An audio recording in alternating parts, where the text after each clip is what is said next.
ಎಲ್ಲರಿಗೂ ಬೆಳಗಿನ ಶುಭೋದಯ. 10ನೇ ಅಂತಾರಾಷ್ಟ್ರೀಯ ಯೋಗ ದಿನಾಚರಣೆಯ ಶುಭಾಶಯಗಳು.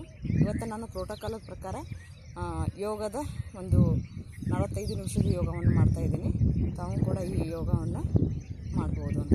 ಅಂತಾರಾಷ್ಟ್ರೀಯ ಯೋಗ ದಿನಾಚರಣೆ ಅತ್ಯಂತ ಸಕ್ಸಸ್ಫುಲ್ಲಾಗಿ ಆಚರಿಸಬೇಕು. ಫಸ್ಟಿಗೆ warm up exercise, neck up and down, 5 count, 2, 1. Next side stretch, 1, 2, 3, 4, 5, 6, 7, 8, 9, 10. Half rotation, ಉಸಿರಾಟ ಕಡೆ ಗಮನ ಇರಬೇಕು. 1, 2, 3, 4, 5. ನೆಕ್ಸ್ಟು ನಮ್ಮ ಭುಜದ exercise. 1, 2, 3, 4, 5. Reverse. 1, 2, 3, 4, 5. Next alternative. 1, 2, 3, 4, 5. Open and close. 1, 2, 3, 4, 5. Next.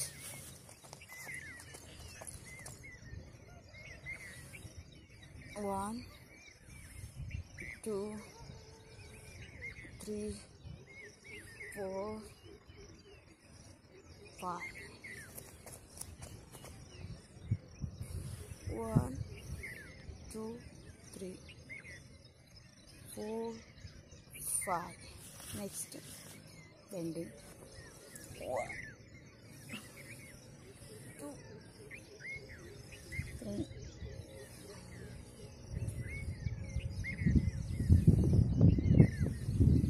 4. Side stretch. 1, 2, 3, 4, 5. Front rotation. 2, 3, 4, 5. Reverse. 1, 2, 3, 4, 5. Next, on the spot jog.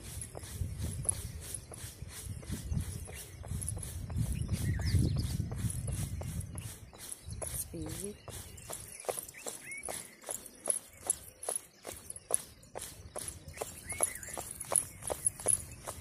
Relax.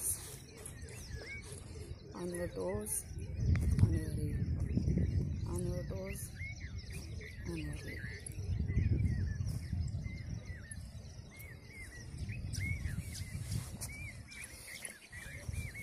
ನಂತರ ಪ್ರಾರ್ಥನೆ.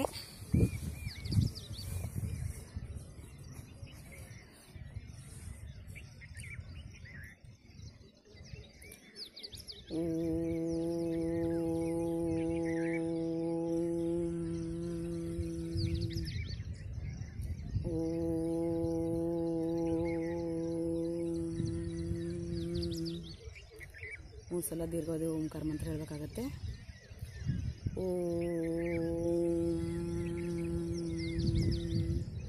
असतो मा सद्गमय तमसो मा ज्योतिर्गमय मृत्योर्मा अमृतंगमय. ओम शांति शांति शांति. ನಿಧಾನವಾಗಿ 2 ಕೈಗಳನ್ನು ಹಿಂದೆ ಹಚ್ಚಿ ಒಂದು ಸಲ ಭೂ ನಮನವನ್ನು ಮಾಡಬೇಕಾಗುತ್ತೆ. ರಿಲ್ಯಾಕ್ಸ್. ಎಷ್ಟು ವಾರ್ಮಪ್ ಎಕ್ಸಸೈಸ್ ನಮ್ಮ ಪ್ರಾರ್ಥನೆ ಮಾಡಿದ ನಂತರ ನಿಂತು ಮಾಡುವಂಥ ಆಸನಗಳು. ಒಂದಿದು ತಾಡಾಸನ. ಇದು ಸಮಾಂತರವಾಗಿ 2 ಕೈಗಳನ್ನು ತೆಗೆದುಕೊಂಡು ಬಂದು ಪಾಮನ್ನು ಅಪ್ಲೋಡ್ ಮಾಡಿ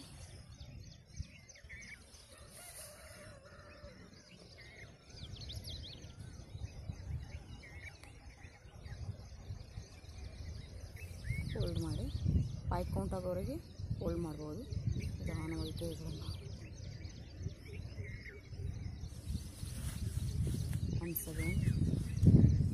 ಎರಡನೇದು ವೃಕ್ಷಾಸನ. ವೃಕ್ಷ ಅಂದರೆ ಗಿಡದ ಹಾಗೆ ನಮ್ಮ ದೇಹವನ್ನು ಇಳಿಸುವುದು.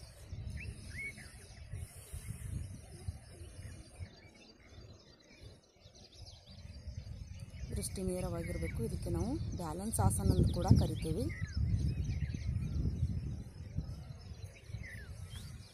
ಇದು 2 ಕಾಲುಗಳಿಗೆ 2 ಕಡೆ 2 ಸೈಡ್ದಿಂದ ಹಾಕಬೇಕಾಗುತ್ತೆ ವೃಕ್ಷಾಸನವನ್ನು.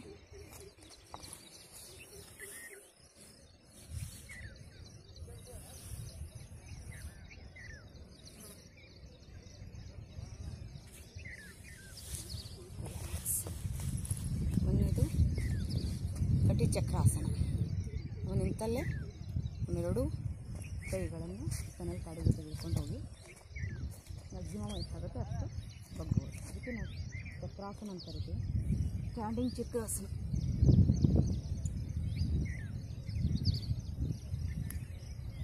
ತೆಗೆದುಕೊಳ್ತಾ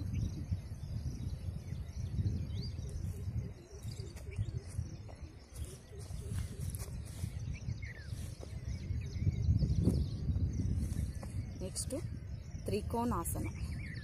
ಈ ಪಿಟ್ಟಪಾಟ್ರು ಎಷ್ಟಾಗುತ್ತೆ ಅಷ್ಟು ಕಾಲನ್ನು ಅಗಲ ಮಾಡಿ ನೆಕ್ಸ್ಟು ನಿಧಾನವಾಗಿ 2 ಕೈಗಳನ್ನು ಭುಜದ ಸಮಾಂತರ ತೆಗೆದುಕೊಂಡು ಬಂದು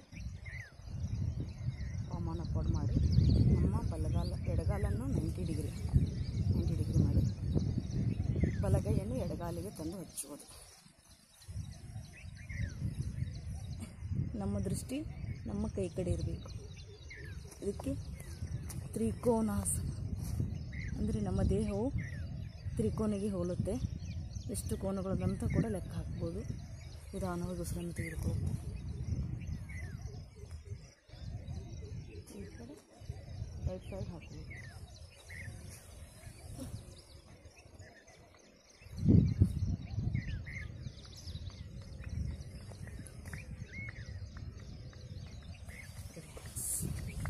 ಸ್ಟ್ಯಾಂಡಿಂಗ್ ಆಸನದಲ್ಲಿ ಇನ್ನೊಂದು ಪಾದಹಸ್ತಾಸನ ಅಂತಿದ್ದೇವೆ, ಅದನ್ನು ಮಾಡುವ. 2 ಕೈಗಳನ್ನು ಭುಜ ಸಮಾಂತರ ತೆಗೆದುಕೊಂಡು ಬಂದು ಎಷ್ಟಾಗುತ್ತೆ ಅಷ್ಟು ಮ್ಯಾಕ್ಸಿಮಮ್ ಸ್ಟ್ರೆಚ್ ಮಾಡಿ ಪಾದಹಸ್ತಾಸನ ಅಂತ ಕರಿತೀವಿ. 2 ಪಾದಗಳಿಗೆ ನಮ್ಮ ಕೈಗಳನ್ನು ತಂದು ಜೋಡಿಸುವುದು.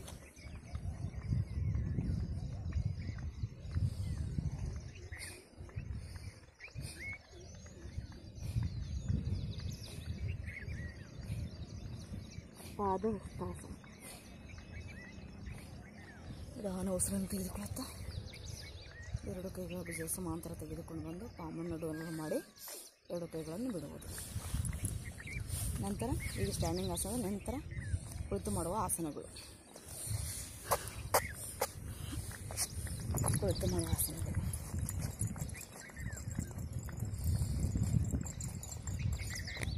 ಬದ್ಧ ಕೋನಾಸನ.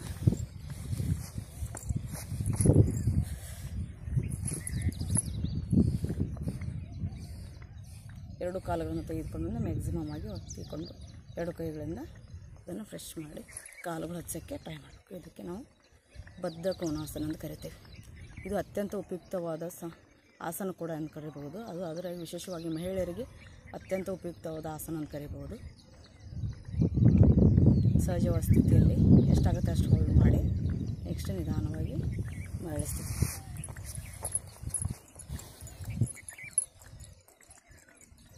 ನೆಕ್ಸ್ಟು ವಜ್ರಾಸನ.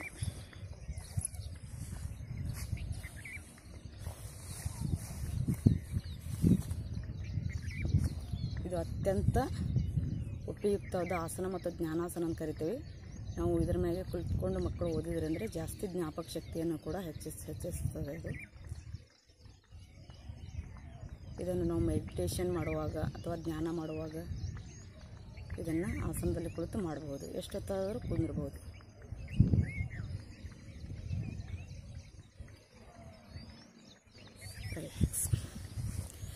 ಹೇಗೆ ಹೋಗಿರ್ತವಲ್ಲ ಹಾಗೆ ನಾವು ಮರಳಿ ಬರಬೇಕಾಗುತ್ತೆ ಯೋಗಾಸನದಲ್ಲಿ.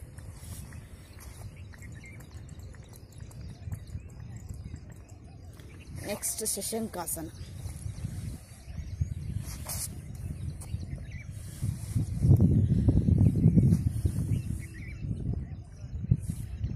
ಕೈಗಳನ್ನು ಭುಜದ ಸಮಾಂತರ ತೆಗೆದುಕೊಂಡು ಪಾಮನ್ನು ಫೋಲ್ಡ್ ಮಾಡಿ 2 ಕೈಗಳನ್ನು ಮುಂದೆ ಎಷ್ಟಾಗುತ್ತೆ ಅಷ್ಟು ಮ್ಯಾಕ್ಸಿಮಮ್ ಆಗಿ ಚಾಚುವುದು.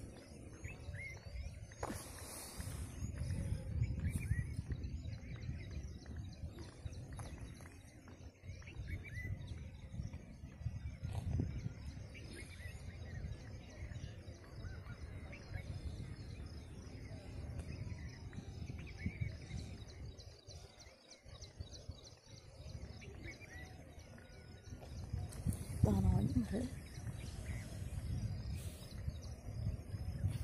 ಪಾಮನ್ನು ಕೆಳಗಡೆ ಮಾಡಿ ಸಮಸ್ಥಿತಿ. ನೆಕ್ಸ್ಟು ಇದರ ಮೇಲೆ ಉಷ್ಟ್ರಾಸನ. ಉಷ್ಟ್ರಾಸನದಲ್ಲಿ ಅರ್ಧ ಉಷ್ಟ್ರಾಸನ ಮತ್ತು ಪರಿಪೂರ್ಣ ಉಷ್ಟ್ರಾಸನ ಬರ್ತದೆ. ನಾನಿಲ್ಲಿ ಮಾಡ್ತಾ ಇರೋದು ಪರಿಪೂರ್ಣ ಉಷ್ಟ್ರಾಸನವನ್ನು ಮಾಡ್ತಾಯಿದ್ದೀನಿ. ನಿಧಾನವಾಗಿ 2 ಶಶಾಂಕನ ಹಾಕಿದ ನಂತರ 2 ಮೊಳಕಾಲ ಮೇಲೆ ಬಂದು 2 ನಿಧಾನವಾಗಿ ಕೈಯನ್ನು ಮಡಿಯನ್ನು ಹಿಡ್ಕೊಳ್ಳಬಹುದು. ಉಸಿರಾಟದ ಕಡೆ ಗಮನ ಇರಬೇಕು. ಇದು ಸೌಂದರ್ಯ ಆಸನ ಅಂತ ಕೂಡ ಕರೀತಾರೆ. ಉಷ್ಟ್ರ ಅಂದರೆ ಒಂಟೆಗೆ ಹೋಗುವ ಹಾಗೆ ನಮ್ಮ ದೇಹವನ್ನು ಮಾಡುವುದರಿಂದ ಇದು ಉಷ್ಟ್ರಾಸನ ಅಂತ ಕರೀತೀವಿ.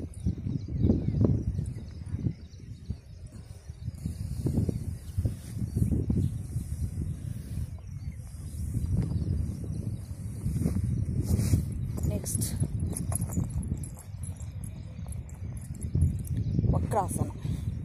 ನಮ್ಮ ದೇಹವನ್ನು ಬಟ್ಟೆಯ ಥರ ಹಿಂಡಿ ತೆಗೆಯುತ್ತೆ, ಆ ಥರ ಇರ್ತದಲ್ಲ. ಬಲಗಾಲನ್ನು ಎಡ ಕೈ ಬಲ್ಲಿ ಇಟ್ಕೋಬೇಕು. ಒತ್ತಿ ಎಟ್ಟಾಗುತ್ತೆ ಅಷ್ಟು. ನಂತರ ನಿಧಾನವಾಗಿ ಎಡಗೈಯಿಂದ ಬಲಗಾಲಿನ ಹೆಬ್ಬಟ್ಟನ್ನು ಹಿಡಿಯೋಕ್ಕೆ ಟ್ರೈ ಮಾಡಬೇಕು. ಅಲ್ಲಿ ಮೇಲೆ ಕೈ ಇಟ್ಟು ಮ್ಯಾಕ್ಸಿಮಮ್ ಹಿಂದೆ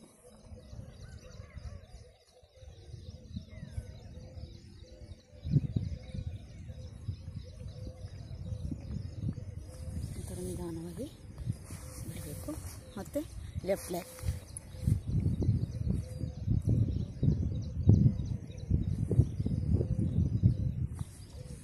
ರಿಲ್ಯಾಕ್ಸ್. ಈಗ ಕುಳಿತು ಮಾಡುವಂಥ ಆಸನಗಳು ಮುಗಿದು ಇನ್ನು ಮಲ್ಲಿಗೆ ಮಾಡುವಂಥ ಆಸನಗಳು,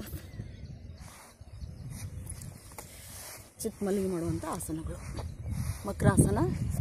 ಮಕರ ಅಂದರೆ ನಾವು ಮೊಸಳೆಯನ್ನು ಹೋಲ್ತದಲ್ಲ ನಮ್ಮ ದೇಹ, ಅದಕ್ಕೆ ಮಕರಾಸನ ಅಂತ ಕರಿತೀವಿ. ಮಕರಾಸನ.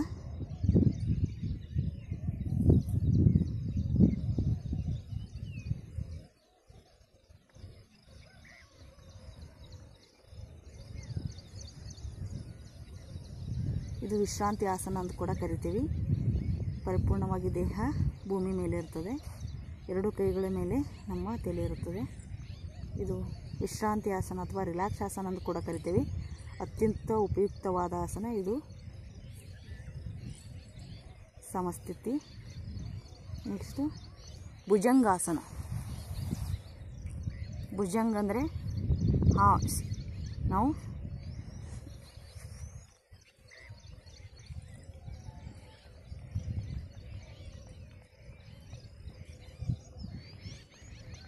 ಅತ್ಯಂತ ಉಪಯುಕ್ತವಾದ ಆಸನ. ನಮ್ಮ ಅವರಿಗೆ ಇದು ಬಂದು ಸಹಜವಾಗಿ ಮತ್ತೆ ಮಕರಾಸನಕ್ಕೆ ಹೋಗುವುದು.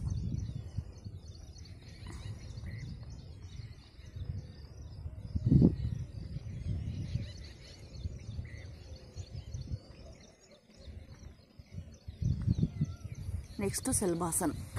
2 ಕೈಗಳನ್ನು ಮುಷ್ಟಿ ಮಾಡಿ ಕೈಗಳ ಕೆಳಗೆ ಇಟ್ಕೋಬೇಕು. ಇಟ್ಕೊಂಡು ಎಷ್ಟಾಗುತ್ತೆ ಅಷ್ಟು ಮ್ಯಾಕ್ಸಿಮಮ್ ಆಗಿ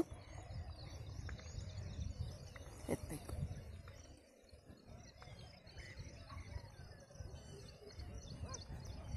ಶಲಭಾಸನ. ಶಲಭ ಅಂದರೆ ಮಿಡತೆ ಹಾಗೆ ನಮ್ಮನ್ನು ಹೋಲುವುದು, ಅದಕ್ಕೆ ಶಲಭಾಸನ ಅಂತ ಕರಿತೀವಿ. ಮತ್ತು ಮಕರಾಸನಕ್ಕೆ ಬರಬೇಕು.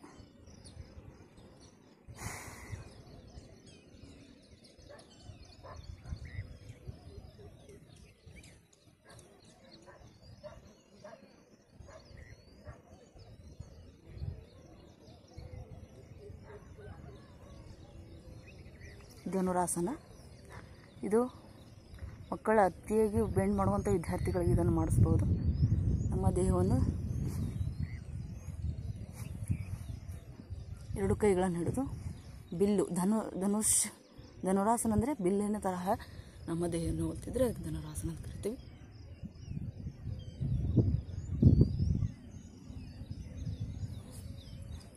ಮತ್ತೆ ಮರಳಿ ಮಕರಾಸನಕ್ಕೆ ಬರಬೇಕು.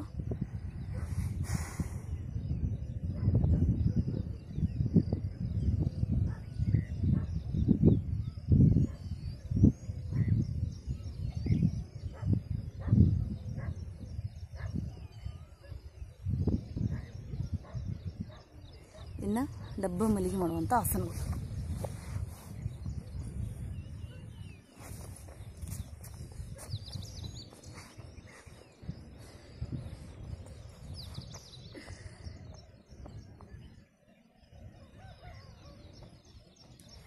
ಸೇತು ಬಂದಾಸನ. ಎರಡು ಕಾಲುಗಳನ್ನು ಮೊಳಕಾಲ ಹತ್ರ ಮಡಚಿ ನಿಧಾನವಾಗಿ ಎರಡು ಕೈಗಳಿಂದ ಹಿಡಿಬೇಕು. ಎಷ್ಟಾಗುತ್ತೆ ಅಷ್ಟು ನಮ್ಮ ತಲೆ ಭಾಗದವರೆಗೆ ಅಂದರೆ ಬೆನ್ನು ಭಾಗೆಲ್ಲ ಕೂಡ ಎತ್ತಬೇಕು. ಸೇತು ಬಂದಾಸನ ಅಂತ ಕರಿತೀವಿ. ಇದು ಸೇತುವಿನ ಥರ ನಮ್ಮ ದೇಹವನ್ನು ಹೋಲುವುದರಿಂದ ಸೇತು ಬಂದಾಸನ ಅಂತ ಕರಿತೀವಿ. ಉಸಿರಾಟ ಸಹಜವಾಗಿರಬೇಕು. ನಾವು ಕೊನೆ ಸ್ಥಿತಿ, ಆಸನದ ಕೊನೆ ಸ್ಥಿತಿಗೆ ಬಂದಾಕಾರ 5 ಕೌಂಟ್. 5 4 3 2 1 0 ಇಲ್ಲಿಗೆ ಬಂದು ನಿಧಾನವಾಗಿ ಬಿಟ್ಟು ಉಸಿರನ್ನು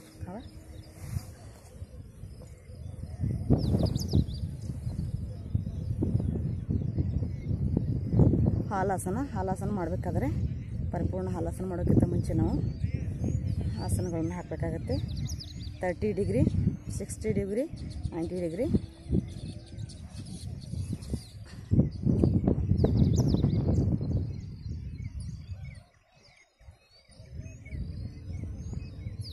ನೆಕ್ಸ್ಟ್ ನಿಧಾನವಾಗಿ ಈಗ 60 ಡಿಗ್ರಿ ಹಾಲಾಸನ.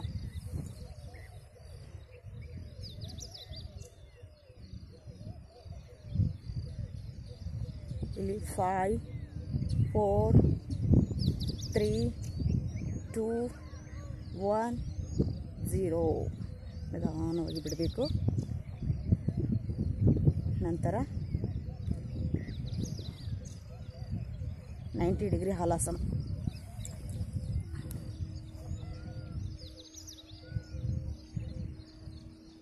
ಫೈವ್ 4 3 2 1 0 ನಿಧಾನವಾಗಿ ಬಿಡೋದು.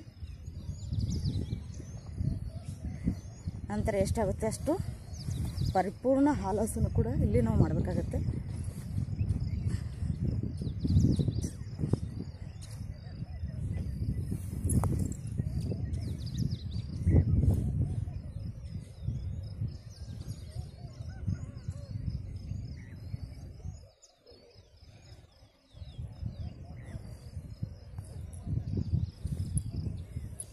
ಇದು ಪರಿಪೂರ್ಣ ಹಾಲಾಸನ ಅಂತ ಕೂಡ ಕರಿತೀವಿ.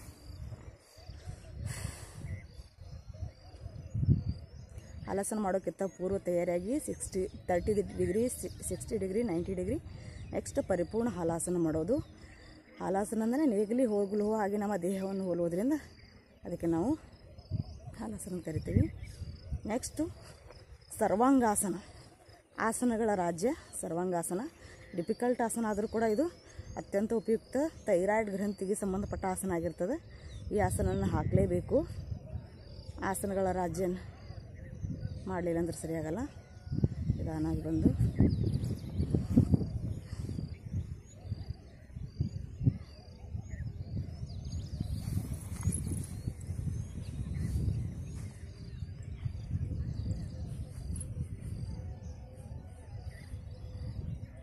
ಫೈವ್ 4 3 2 1 0 ಇದಕ್ಕೆ ಸರ್ವಾಂಗಾಸನ ಅಂತೀವಿ.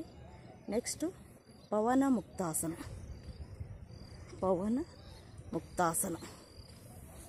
ಎರಡು ಕೈಗಳನ್ನು ಎಷ್ಟಾಗುತ್ತೆ ಅಷ್ಟು ಇದು ಮಾಡಿಕೊಂಡು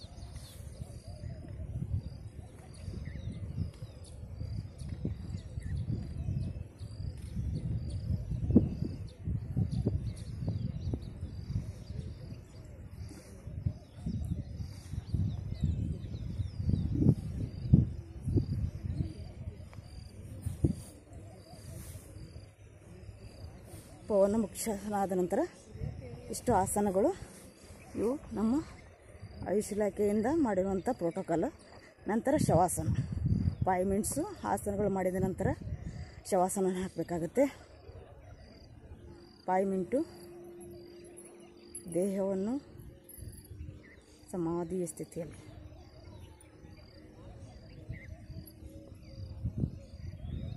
ದೇಹವನ್ನು ಪರಿಪೂರ್ಣವಾಗಿ ರಿಲ್ಯಾಕ್ಸ್ ಮಾಡುವುದು. ದೇಹವನ್ನು ಪರಿಪೂರ್ಣವಾಗಿ ಕಾಲುಗಳು, ಮಂಡೆಗಳು, ತೊಡೆ ಭಾಗ, ಹೊಟ್ಟೆಯ ಭಾಗ, ಎದೆಯ ಭಾಗ,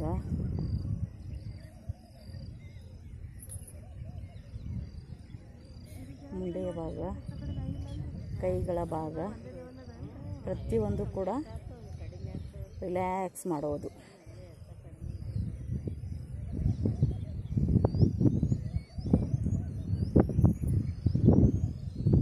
ನಿಧಾನವಾಗಿ ನಾವು ಹೇಳ್ಬೇಕಾಗುತ್ತೆ. ಪರಿಪೂರ್ಣಾಸನ,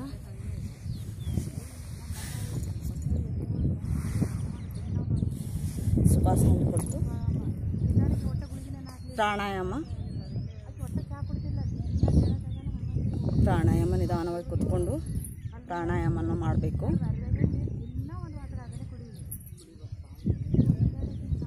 ಜ್ಞಾನ ಮುದ್ರೆಯನ್ನು ಹಾಕಿ ನಿಧಾನವಾಗಿ ನಾವು ಇಲ್ಲಿ ಪ್ರಾಣಾಯಾಮವನ್ನು ಮಾಡೋಣ. ಭಸ್ತಿಕ ಪ್ರಾಣಾಯಾಮದೊಂದಿಗೆ ನಾವು ಪ್ರಾಣಾಯಾಮನ ಸ್ಟಾರ್ಟ್ ಮಾಡೋಣ. ಇಲ್ಲಿ 1 ನಿಮಿಷ ಭಸ್ತಿಕ ಪ್ರಾಣಾಯಾಮ.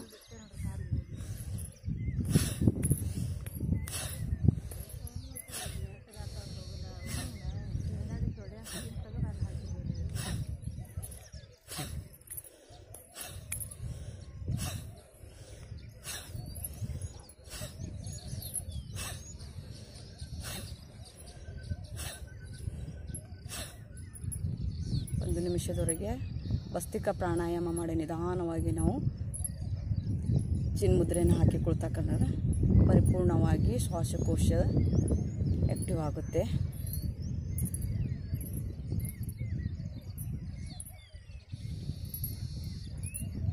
ನಂತರ ಪ್ರಾಣಾಯಾಮ ಚಂದ್ರ ಅನುಲೋಮ ವಿಲೋಮ ಪ್ರಾಣಾಯಾಮ, ಸೂರ್ಯ ಅನುಲೋಮ ವಿಲೋಮ ಪ್ರಾಣಾಯಾಮ, ಚಂದ್ರ ಭೇದನ ಪ್ರಾಣಾಯಾಮ, ಸೂರ್ಯ ಭೇದನ ಪ್ರಾಣಾಯಾಮ, ನಾಡಿ ಸೋದಿ ಪ್ರಾಣಾಯಾಮ, ಹೀಗೆ ಅನೇಕ ಶೀತಲಿ, ಸತ್ಕಾರಿ, ಸದಂತಿ ಪ್ರಾಣಾಯಾಮ, ಕಪಾಲಭಾತಿ ತುಂಬ ಇದ್ದಾವೆ. ಅದರಲ್ಲಿ ನಾವು ಒಂದು 4 ಮಾಡುವ. ಹೀಗೆ ಒಂದು ಕೈಯಲ್ಲಿ ಚಿನ್ಮುದ್ರೆ ಹಾಕಿ ಒಂದು ನಾಸಿಕ್ ಮುದ್ರೆಯನ್ನು ಹಾಕಬೇಕು.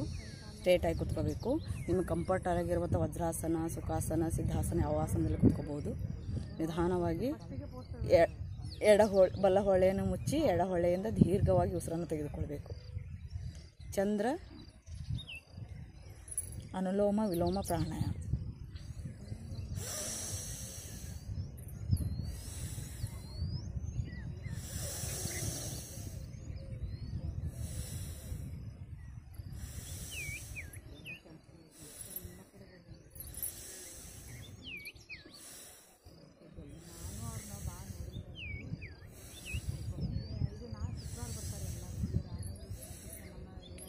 ರಿಲ್ಯಾಕ್ಸ್. ಈಗ ಸೂರ್ಯ ಅನುಲೋಮ ವಿಲೋಮ ಪ್ರಾಣಾಯಾಮ. ಪೂರಕ, ರೇಚಕ, ಕುಂಭಕ. ದೀರ್ಘಾರ್ಧ ಉಸಿರನ್ನು ಒಳಗಡೆ ತೆಗೆದು ಪೂರಕ ಅಂತ ಕರಿತೀವಿ. ರೇಚಕ ಅಂದ್ರೆ ಸಂಪೂರ್ಣವಾದ ಉಸಿರನ್ನು ಹೊರಗಡೆ ಬಿಡುವುದಕ್ಕೆ ರೇಚಕ ಅಂತ ಕರಿತೀವಿ. ತಡೆ ಹಿಡಿಯುವುದಕ್ಕೆ ನಾವು ಕುಂಭಕ, ಅದು ಬಾಹ್ಯ ಕುಂಭಕ ಆಗಿರ್ಬೋದು, ಆಂತರಿಕ ಕುಂಭಕ ಆಗಿರ್ಬೋದು. 5 ಸಲ.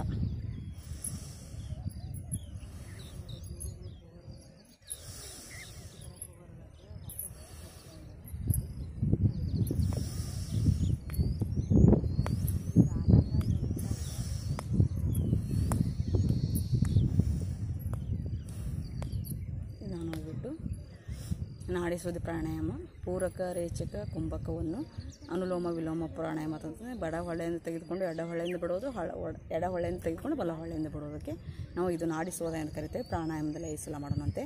ಒಂದು ಚಿನ್ಮುದ್ರೆಯನ್ನು ಹಾಕಿರಬೇಕು. ಜ್ಞಾನ ಮುದ್ರೆಯನ್ನು ಒಂದು ಕೈಯಲ್ಲಿ ಹಾಕಿಟ್ಕೊಂಡ್ರೆ ಒಂದು ಚಿನ್ಮುದ್ರೆಯನ್ನು ಹಾಕಿ ನಾವು ನಿಧಾನವಾಗಿ ಎಡ ಹೊಳೆಯನ್ನು ಮುಚ್ಚಿ ದೀರ್ಘವಾದ ಉಸಿರನ್ನು ತೆಗೆದುಕೊಂಡು ಕುಂಭಕ ಮಾಡಿ ಎಡಹೊಳೆಯಿಂದ ರೇಚಕ ಮಾಡ್ಬೋದು. ಹೀಗೆ 5 ಸಲ ಮಾಡ್ಬೋದು.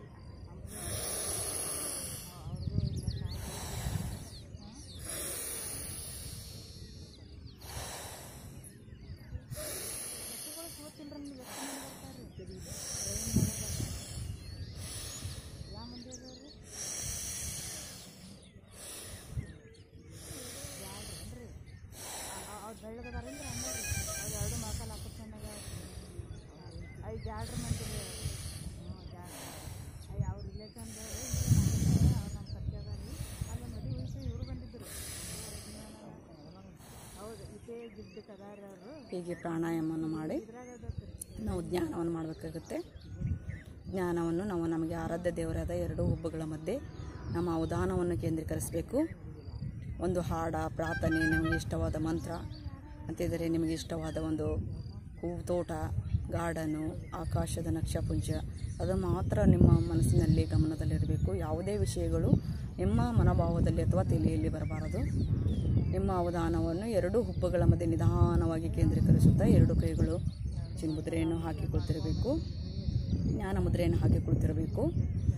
ನಿಧಾನವಾಗಿ ಓ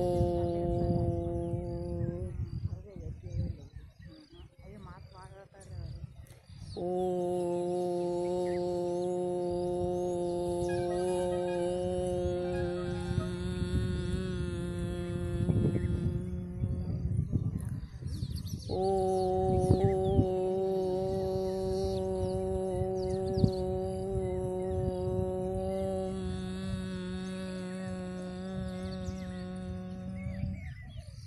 ಇನ್ನೊಂದ್ಸಲ ದೀರ್ಘವಾಗಿ ಉಸಿರನ್ನು ತೆಗೆದುಕೊಂಡು ಓಂಕಾರ ಮಂತ್ರ 3 ಸಲ ಹೇಳಬೇಕಾಗತ್ತೆ.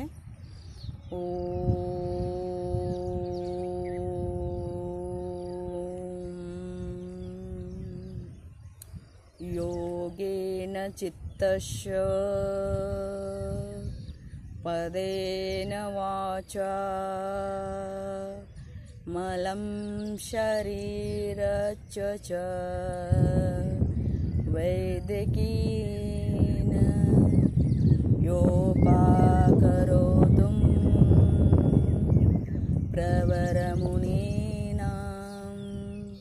ಪತಂಜಲಿ ಪ್ರಾಂಜಲಿ ಪ್ರಾಣತೋಷ್ಮಿ. ಓಂ ಶಾಂತಿ ಶಾಂತಿ ಶಾಂತಿ. ನಿಧಾನವಾಗಿ 2 ಕೈಗಳನ್ನು ಟಚ್ ಮಾಡಿ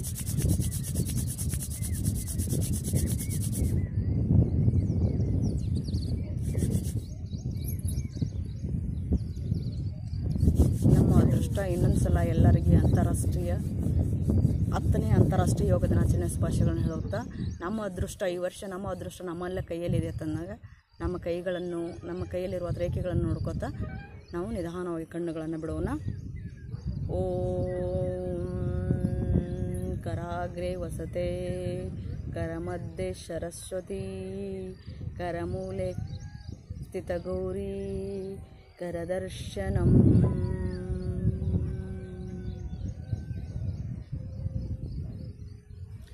ಎಲ್ಲ ಸಮಸ್ತ ನಾಡಿನ ಜನರಿಗೆ 10ನೇ ಅಂತಾರಾಷ್ಟ್ರೀಯ ಯೋಗ ದಿನಾಚರಣೆಯ ಶುಭಾಶಯಗಳು. ಇಡೀ ಶೈಕ್ಷಣಿಕ ಇವತ್ತೊಂದೇ ದಿವಸ ಮಾಡುವುದಲ್ಲ, ಇಡೀ ನಮ್ಮ ಜೀವನ ಶೈಲಿಯಲ್ಲಿ ಯೋಗ ಅಂದರೆ ಆಧುನಿಕ ಜೀವನ ಶೈಲಿಯಲ್ಲಿ ಯೋಗ ಅತ್ಯಂತ ಮಹತ್ವವಾಗಿದೆ. ಎಲ್ಲರೂ ದಿನನಿತ್ಯ 1 ಅವರ್ ಮಾರ್ನಿಂಗ್ 45 ಮಿನಿಟ್ ಮಾರ್ನಿಂಗ್ ಅಥವಾ ಈವ್ನಿಂಗ್ ಯೋಗವನ್ನು ಮಾಡಿಕೊಂಡು ಆರೋಗ್ಯದಲ್ಲೇ ಶ್ರೇಷ್ಠವಾದ ಸಂಪತ್ತುಗಳಲ್ಲಿ ಶ್ರೇಷ್ಠವಾದ ಸಂಪತ್ತು ಅಂದರೆ ಆರೋಗ್ಯ ಸಂಪತ್ತು. ನಮಗೆ ಅಧಿಕಾರ ಇರಲಿ, ಅಂತಸ್ತಿರಲಿ, ಎಲ್ಲ ಇದೆ ಅಂತಂದರೆ ನಮ್ಮ ಆರೋಗ್ಯ ಚೆನ್ನಾಗಿದ್ದರೆ ಮಾತ್ರ ಅನುಭವಿಸೋಕ್ಕೆ ಸಾಧ್ಯ. ನಮ್ಮ ಆರೋಗ್ಯ ಚೆನ್ನಾಗಿಲ್ಲ ಅಂತಂದರೆ ಯಾವುದೇ ಏನು ನಾನು ಅನುಭವಿಸೋಕ್ಕೆ ಸಾಧ್ಯ ಇಲ್ಲ ಅಂತ ಈ ಸಂದರ್ಭದಲ್ಲಿ ಹೇಳ್ತಾ ಇದ್ದೀನಿ. ಇನ್ನೊಂದ್ಸಲ ಎಲ್ಲ ನನ್ನ ನೆಚ್ಚಿನ ನಾಡಿನ ಮತ್ತು ಎಲ್ಲ ನನ್ನ ನೆಚ್ಚಿನ ವಿದ್ಯಾರ್ಥಿಗಳಿಗೆ 10ನೇ ಅಂತಾರಾಷ್ಟ್ರೀಯ ಯೋಗ ದಿನಾಚರಣೆಯ ಶುಭಾಶಯಗಳು. ನಾನು ಡಾಕ್ಟರ್ ಅಂಬಿಕಾ ಲಗಟ್ಕೇಳ ಸರ್ಕಾರ ಪ್ರೌಢಶಾಲೆ ಕಣ್ಮುಚ್ಚನಾಳ್ ವಿಜಯಪುರ. ಧನ್ಯವಾದಗಳು.